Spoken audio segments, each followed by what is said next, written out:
Everyone, good morning সবাইকে। আমি দিদি বাড়ি থেকে চলে এসেছি, শুধু ভিডিওটা দিতে একটু দেরি হয়ে গেল। আজকের ব্লগটা হচ্ছে আমাদের সিয়া সোনার অন্নপ্রাশনের দিনের ব্লগ। আমি সকাল থেকেই ব্লগটা শুরু করেছিলাম, কারণ আমার সকাল হয়েছে বেলা 9টায়। তো উঠে ব্রাশ করে চা খেয়ে এখন বসেছি নাস্তা করতে। এইদিকে দিদি আমাদেরকে তরকারি তুলে তুলে দিচ্ছে, মুড়ি আর ঘুগনি, আর এইদিকে আমি খাচ্ছি, আর ওইদিকে বোন সিয়া সোনাকে নিয়ে বসেছে খেতে। আর হ্যাঁ, তার মাঝে আমি আমার স্নানটাও সেরে নিয়েছি। এখন খাওয়া দাওয়া করে ছাদে চলে এসেছি। সিয়ার জন্য যে গিফটটা নিয়ে এসেছিলাম সেই গিফটে হাওয়া দিতে লাগতো। জামাইবাবুকে 1000 বার করে বলে বলে ফাইনালি হাওয়া দিয়ে দিয়েছে। আর আমি ভেবেছিলাম এটা একদমই ছোট, কিন্তু না, ওকে বসিয়ে দেখলাম অনেকটাই বড়। ও অনেক দিন পর্যন্ত বসে এটাতে স্নান করতে পারবে।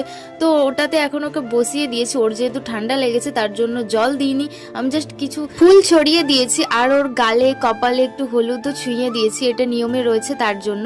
আর এখন দিদি চলে এসেছে, ওকে স্নান করিয়ে দিচ্ছে। আর নিচে নেমে দেখলাম যে চেয়ার টেবিলও সাজানো হয়ে গিয়েছে।